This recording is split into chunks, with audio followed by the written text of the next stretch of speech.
A BNCC, ela apresenta campos e eixos. A língua portuguesa tem vários campos, que são esses daqui, né? Campos de vida cotidiana, campo artístico literário, campos de práticas de estudo e pesquisa, campo jornalístico e midiático, campo de atuação na vida pública. Olha só, esse campo é diferente, né? É algo novo. Campo jornalístico e midiático. Então, na língua portuguesa, os professores vão ter que também tratar desse aspecto midiático, que faz parte da nossa vida, da cultura digital, como eu já falei para vocês, tá? Aqui, ó, na matemática, nós temos também as outras unidades temáticas, os componentes curriculares.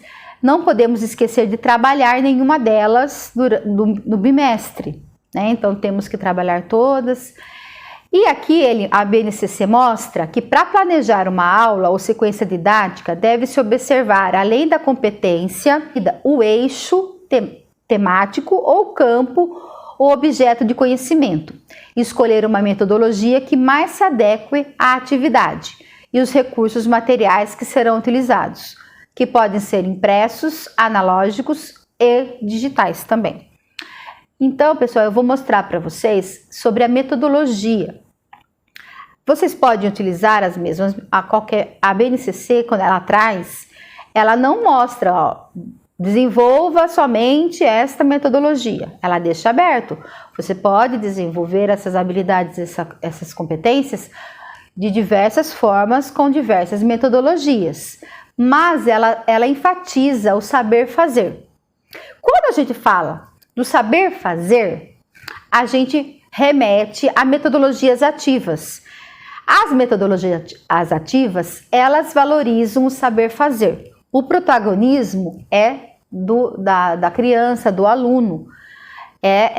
Eles que vão no desenvolvimento dessas competências. Ensinar os alunos a entender e solucionar os problemas à sua volta, além de formar para lidar com os desafios da vida. Então, é esse o objetivo das metodologias ativas, trabalhar com problemas, com situações de problemas, com os desafios da vida. Então, eu vou falar um pouquinho agora para vocês sobre metodologias ativas. A metodologia ativa é centrada no aluno, posto que sua aprendizagem torna-se protagonista.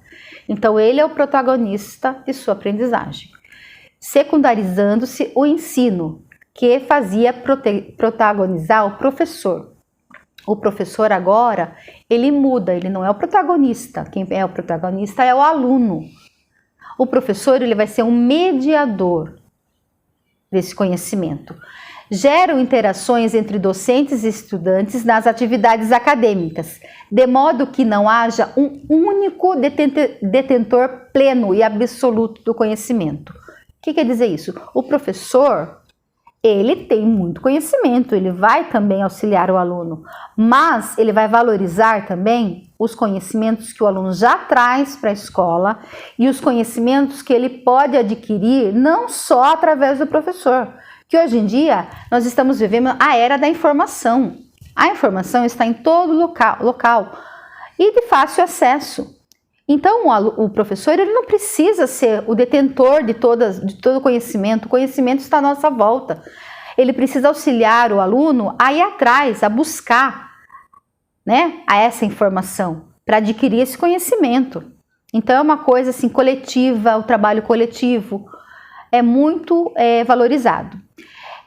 Então, eles estão alicerçados em um princípio teórico significativo, a autonomia. As metodologias ativas valorizam muito a autonomia do aluno. Ele vai ter autonomia e vai aprender, o professor vai ensinar, vai auxiliá-lo, mas ele vai ter autonomia de buscar aquilo que ele precisa para resolver os seus problemas, para resolver uma problema que o professor colocou para ele. Ele vai ir atrás desse conhecimento. Não sozinho, às vezes individualmente, mas também coletivamente, um aprendendo com o outro. O estudante está envolvido de forma ativa e atuante no seu processo de aprendizado. E o professor assume o papel de orientador e mediador da discussão sobre a solução de problemas expostos. Essa é a grande diferença. A metodologia ativa não é algo novo. Já vinha de muito tempo. Muitos teóricos já falavam que o quanto é importante, não só Paulo Freire, né? A educação bancária não só receber, nós não estamos aqui para ser depósito de conhecimento, nós estamos aqui para interagir, criar, dialogar, a dialogicidade com o outro, aprender com o outro, com as interações, produzindo conhecimento, né?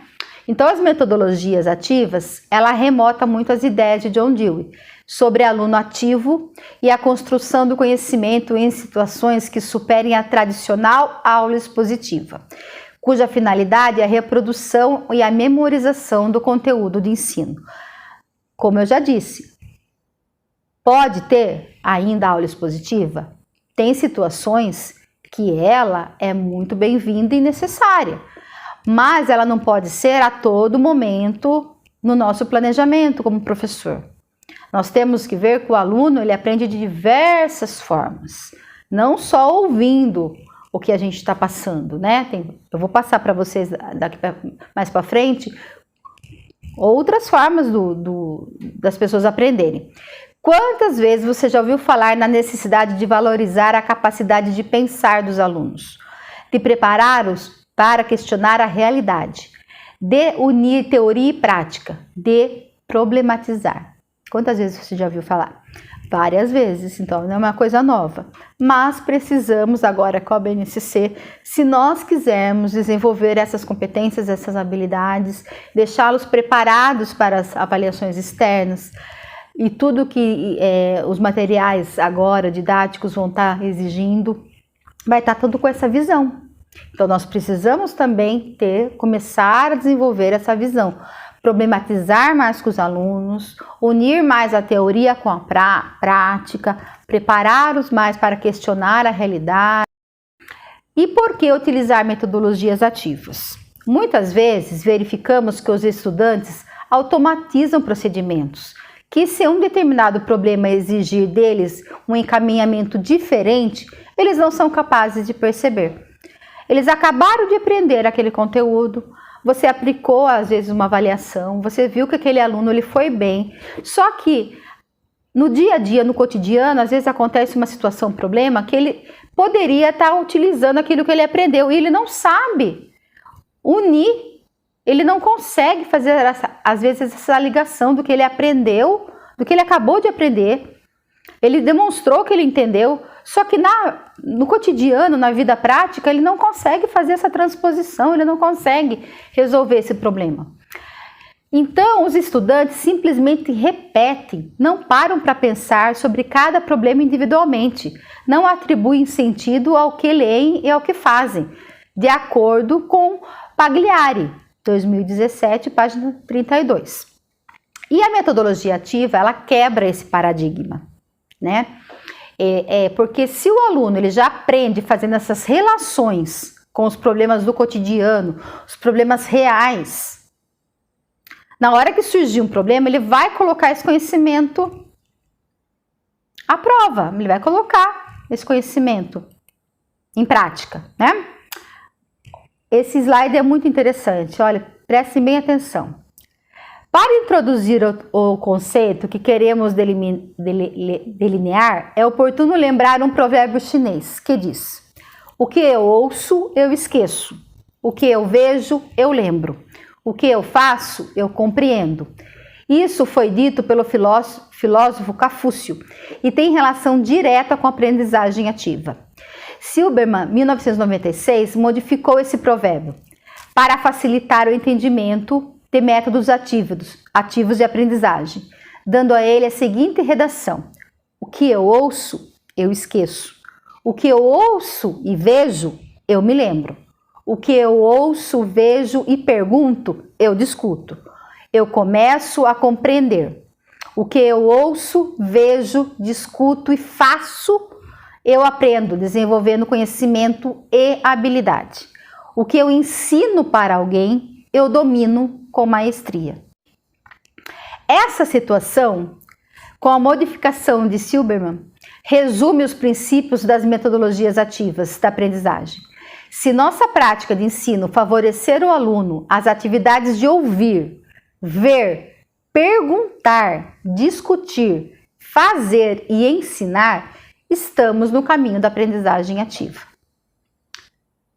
Atualmente, o que muito se tem, quando a gente vai ver um planejamento, é muito ouvir, é muito desenvolver, fazer exercício, há muito enraizado ainda na nossa educação a teoria tecnicista, gente, né? As teorias tradicionais, está muito enraizado, porque a gente teve essa formação, a maioria dos profissionais teve essa formação. Por isso que a educação continuada, a formação continuada é muito importante, porque a gente vai abrindo, porque tudo muda, nada deve ficar estanque, tudo muda. Nós devemos mudar também, abrir nossa cabeça para outras formas de aprender. Sobre o conceito de aprendizagem ativa. Geralmente a expressão aprendizagem ativa, que pode ser entendida também como aprendizagem significativa, é usada de forma vaga e imprecisa. Intuitivamente, professores imaginam que toda aprendizagem é inerentemente ativa. Errado, não é toda não. Muitos consideram que o aluno está sempre ativamente envolvido enquanto assiste a uma aula expositiva. Entretanto, pesquisas da ciência cognitiva sugerem que os alunos devem fazer algo mais do que simplesmente ouvir para ter uma aprendizagem efetiva. Meyer Jones, 1993. Para se envolver ativamente no processo de aprendizagem, o aluno deve ler, escrever, perguntar, discutir ou estar ocupado em resolver problemas e desenvolver projetos. Além disso, o aluno deve realizar tarefas mentais de alto nível, como análise, síntese e avaliação, coisas que às vezes é bem esquecida. Nesse sentido, as estratégias que promovem a aprendizagem ativa podem ser definidas como sendo atividades que ocupam o aluno em fazer alguma coisa, ou ao mesmo tempo o leva a pensar sobre as coisas que está fazendo. Bonwell e Wasson, 1991, e Silberman, 1996. Assim, a aprendizagem ativa ocorre quando o aluno interage com o assunto em estudo, ouvindo, falando, perguntando, discutindo, fazendo e ensinando, sendo estimulado a construir o conhecimento ao invés de recebê-lo. Olha só, ele vai construir o conhecimento, não só receber passivamente o conhecimento. E é muito importante essa parte de discutir, gente. O aluno perguntar. Ele tem que perguntar muito, sabe? A gente tem que estimular o aluno a fazer perguntas, a discutir opiniões diferentes. E a fazer, né? E também a fazer seminários, ensinar, né? São práticas que realmente o aluno, se ele desenvolver... na hora que ele está ensinando, para ele ensinar, ele tem que aprender muito, ele tem que estudar muito para ele estar falando, para ele estar ensinando. E na hora do ensino, ele que aprende também. E em um ambiente de aprendizagem ativa, o professor atua como orientador, supervisor, facilitador do processo de aprendizagem e não apenas como fonte única de informação e conhecimento. Hoje em dia, né? Temos várias fontes de informação. O professor ele vai direcionar o aluno para que ele acesse essas informações. E após acessar, ele vai direcionar o que ele vai fazer com essas informações, né? Vamos discutir sobre elas, vamos fazer perguntas, questionamentos para entender essas informações da melhor forma possível. Dessa forma. Metodologias ativas. Concepção de educação crítica, construtiva e reflexiva. As bases teóricas das metodologias ativas. Autonomia, colaboração, aprendizagem a partir da experiência, articulação entre prática e teoria. Ações. Questionar, confrontar, conhecer, criar, refletir, depurar, descobrir, compartilhar. Aprender. estabelecer relações entre fatos e objetos, ressignificar, reconstruir, recontextualizar. Essas são as bases da metodologia ativa. Eu trago aqui para vocês um infográfico que ele foi divulgado na FAPES, né, na faculdade, né, sobre metodologia ativa na graduação. Olha só que interessante, os alunos ouvem 50% do que é dito em sala de aula. Quando o professor fala, ele fala 150 palavras por minuto. Dessas 150 palavras por minuto, o aluno ele só vai ouvir 50% do que é dito. No modelo de aula tradicional. O professor normalmente ele diz 150 palavras por minuto, geralmente os alunos ouvem apenas 50%. Se fosse em uma típica palestra, esse número cairia para cerca de 40%. E olha só que interessante, os 10 primeiros minutos de uma aula expositiva, há retenção de 70%. Após isso, essa porcentagem vai caindo. E após, ao final dessa aula, apenas 20%, os últimos 10 minutos, a pessoa só retém 20% do que é falado. Interessante, né? Porque, às vezes o professor fala numa aula expositiva, ele pensa que o aluno está entendendo tudo. E essa pesquisa mostra que a retenção é bem baixa, né? Agora, tem outra pesquisa que fala que adotar metodologias ativas de ensino aumentam em até 90% da aprendizagem, sob a orientação assistida do professor. O professor ainda é muito importante, gente, porque não é só o aluno lá, se deixar ele fazer o que ele quer, como ele quer, do jeito que ele quer, às vezes não sai nada. O professor ele tem que estar lá para orientar sim. Tendo essa orientação do professor, os alunos produzindo conteúdo, né, de forma comprometida,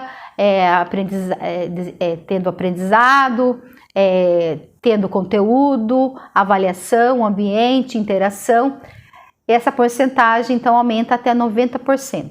Interessante.